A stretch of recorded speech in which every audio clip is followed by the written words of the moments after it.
En 1999, nous avons créé l'hôpital de Panzi à Bukavu, où je travaille aujourd'hui comme gynécologue obstétricien. La première patiente admise était une victime de viol ayant reçu un coup de feu dans ses organes génitaux. Un jour comme les autres, une petite fille de juste 18 mois. Elle saignait abondamment et a été immédiatement amenée en salle d'opération. Quand je suis arrivé, les infirmières, toutes en larmes,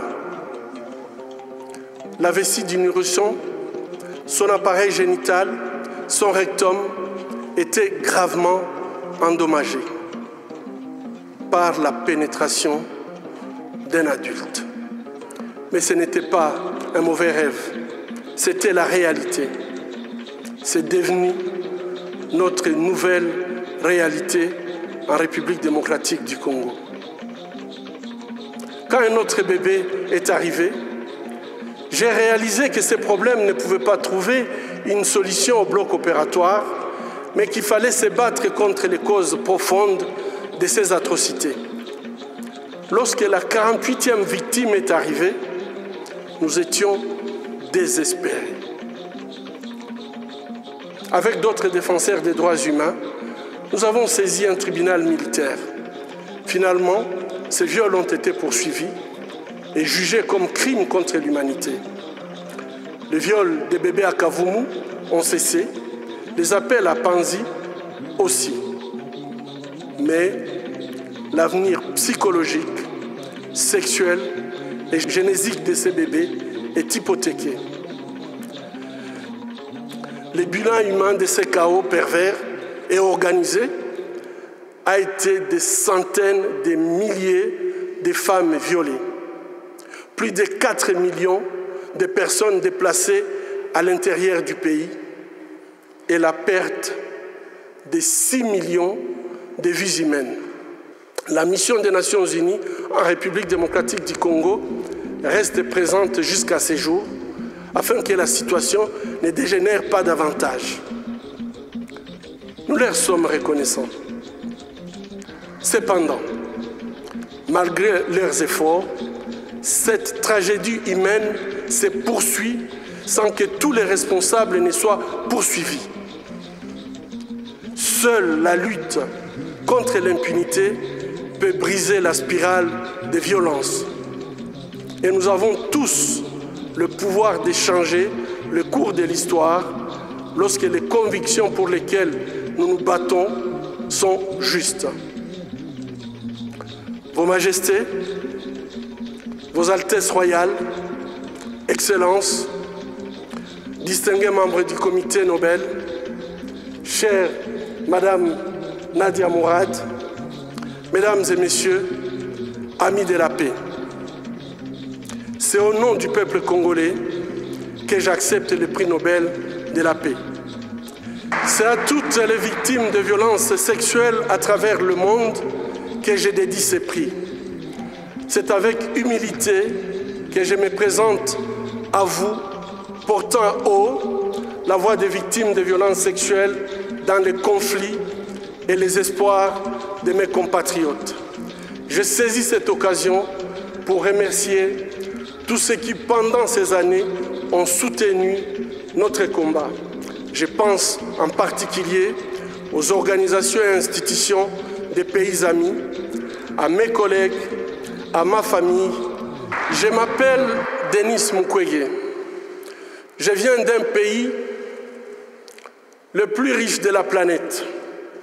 Pourtant, le peuple de mon pays est parmi les plus pauvres du monde. La réalité troublante est que l'abondance de nos ressources naturelles, or, coltan, cobalt et d'autres minéraux stratégiques, alimente la guerre, source de la violence extrême et de la pauvreté abjecte en République démocratique du Congo.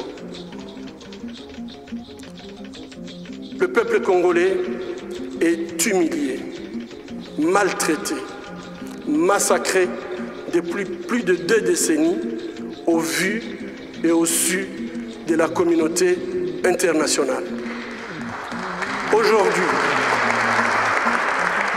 Aujourd'hui, grâce aux nouvelles technologies d'information et de la communication, plus personne ne peut dire « je ne savais pas ». Ces rapports du projet Mapping, établi par le Haut Commissariat des Nations Unies aux droits humains, décrit pas moins de 617 crimes de guerre et crimes contre l'humanité, et peut-être même des crimes de génocide. Qu'attend le monde pour qu'il soit pris en compte?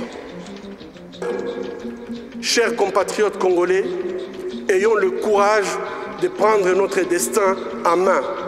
Construisons la paix. Construisons la paix. Construisons l'avenir de notre pays. Ensemble, construisons un meilleur avenir pour l'Afrique. Personne ne le fera à notre place. Au nom de toutes les veuves, de tous les veufs, des orphelins des massacres commis en République démocratique du Congo et de tous les Congolais épris de paix, j'appelle la communauté internationale à enfin considérer les rapports du projet Mapping et ses recommandations. Que le droit soit dit. Cela permettrait au peuple congolais d'enfin pleurer ses morts, faire son deuil, pardonner ses bourreaux, dépasser sa souffrance et se projeter sereinement dans le futur. Au travail, peuple congolais, bâtissons un État où le gouvernement est au service de sa population. Un État de droit, émergent, capable d'entraîner un développement durable et harmonieux, non seulement en République démocratique du Congo, mais dans toute l'Afrique. Bâtissons un État où toutes les actions politiques, économiques et sociales sont centrées sur l'être humain et où la dignité des citoyens est restaurée. Je suis congolais et j'en suis fait et très fait. Oh, le Congo, le Congo, le Congo. La violence en République démocratique du Congo, c'est assez.